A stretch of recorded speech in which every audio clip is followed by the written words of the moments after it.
नमस्कार मंडळी, मी तुमचा लाडका मित्र वरद विजय चव्हाण आणि मी तुम्हा सर्वांचं माझ्या युट्यूब चॅनलमध्ये स्वागत करत आहे. मंडळी, रघु 350 नावाचा नवीन मराठी सिनेमा येत्या 6 सप्टेंबर 2024 ला आपल्या भेटीला येणार आहे आपल्या जवळच्या चित्रपटगृहात. नुकताच या सिनेमाचा नुकताच ते 1-2 दिवस आधी या सिनेमाचा ट्रेलर आला होता. सो आज मी याचा रिव्ह्यू तुमच्या समोर अपलोड करतोय. तो जरा उशीर झाल्याबद्दल माफी. ट्रेलरच्या सुरुवातीलाच आपल्याला 2 अशी वाक्य ऐकायला मिळतात ना, जे पंचलाईन हल्ली तसे मराठी सिनेमामध्ये आपल्याला खूप कमी ऐकायला मिळतात. म्हणजे जे पहिलंच वाक्य होतं ना, की आपल्या अंगात रक्तापेक्षा दारू जास्त आहे. श्रावणात हे वाक्य जेव्हा माझ्या कानावर पडलं ना, एवढं सुकून मिळाला मला सांगतो. आणि त्यानंतर दुसरं वाक्य होतं की आठवतो, एक मिनिट, आपल्या चपला जरी झिजल्या असल्या तरी चपला घालणाऱ्या माणसं एवढीच कुर्मी आपल्या अंगात. हे सुद्धा वाक्य मला आवडलं होतं. आजकाल मराठी सिनेमामध्ये असे पंचलाईन जे आपण लहानपणी अमिताभ बच्चन यांच्या तोंडी ऐकायचो, किंवा आजकाल साऊथच्या काही काही सिनेमांमध्ये आपल्याला एक एक टॅगलाईन मिळतात, तर मराठी सिनेमामध्ये कॉमेडीच्या नावाखाली हे सगळं कुठेतरी हरवूनच गेलंय, की ज्याच्यामुळे आपल्याला टाळ्या शिट्ट्या अशा वाजवा अशा वाटतील. एनिवेज, सो ट्रेलरची सुरुवात तर चांगली झाली आणि ओव्हरऑल या ट्रेलरचा फ्लो सुद्धा चांगला आहे. बॅकग्राऊंड म्युझिक सुद्धा थ्रू आउट द ट्रेलर चांगलं वाजतंय. थोडं पुन्हा एकदा मला तो प्रॉब्लेम वाटतोय हा ट्रेलर बघताना, की डायलॉग्स जे आहेत ते बॅकग्राऊंड म्युझिक ओव्हर पॉवर करतंय, त्यामुळे डायलॉग्स नीट पोचत नाहीयेत. हालाकी जे डायलॉग्स आहेत ते खूप छान लिहिले गेलेले आहेत. गोष्ट आहे मैत्रीची, गोष्ट आहे राजकारणाची, गोष्ट आहे प्रेमाची.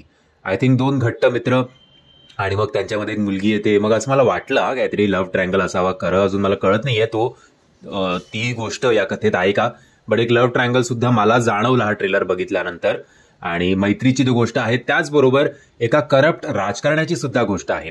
आणि जेव्हा एक करप्ट राजकारणी आपण कोणाला देऊया, ही भूमिका कोण साकारेल असा विचार करतो, तेव्हा एकमेव आय थिंक सध्या उत्तर आहे ते म्हणजे संजय खापरे सर. त्यांची पर्सनॅलिटी तर जबरदस्त आहेच, अभिनय सुद्धा ते उत्तम करतात. आशा करतो की या सिनेमामध्ये तरी त्यांनी आधीच्या बाबूमध्ये असेल, किंवा काल तो युवा नेता नावाचा जो सिनेमा रिलीज झाला त्याच्यात असेल, किंवा फक्त लढमणामध्ये असेल, ते काय करतात, हिरोची जी कोण गर्लफ्रेंड असेल किंवा होणारी बायको असेल तिचा हात तिच्या बापाकडे मागतात आणि मग स्वतःचा संसारीकडे थाटतात.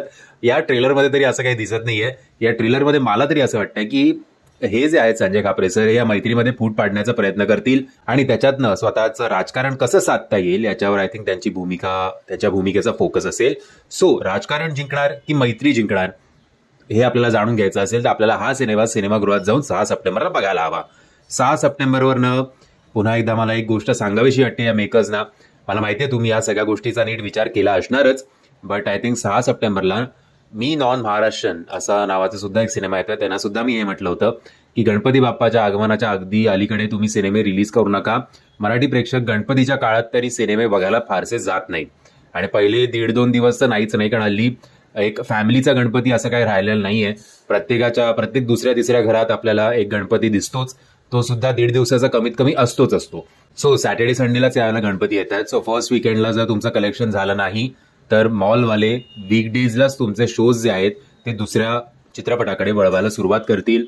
एक हितचिंतक म्हणून बघा, तुम्हाला पटतंय तर, नाही तर सोडून द्या. ओव्हरऑल थंबनेल सुद्धा मला सिनेमाचं आवडलं. ट्रेलर जो आहे त्याचा फ्लो सुद्धा छान होता. कलाकार सुद्धा कॉन्फिडंट आणि चांगले वाटतायत. पंचलाईन सुद्धा चांगले आहेत. आशा करूया गुड वर्सेस इव्हिलची ही जी लढाई आहे ती चांगली रंगेल आणि या सिनेमाच्या माध्यमातून आपल्या भेटीला एक चांगला मास ओरिएंटेड सिनेमा येईल, जो मराठी सिनेमामध्ये खरंच खूप मिसिंग आहे. म्हणजे जर हा ट्रेलर तुम्ही बघितला नसेल तर त्याची लिंक तुम्हाला खाली डिस्क्रिप्शन बॉक्समध्ये देतोय. मी आशा करतो तुम्हाला हा व्हिडिओ आवडला असेल. जर तुम्हाला हा व्हिडिओ आवडला असेल तर प्लीज या व्हिडिओला लाईक, शेअर आणि चॅनलला सबस्क्राईब करायला विसरू नका. जय हिंद, जय महाराष्ट्र.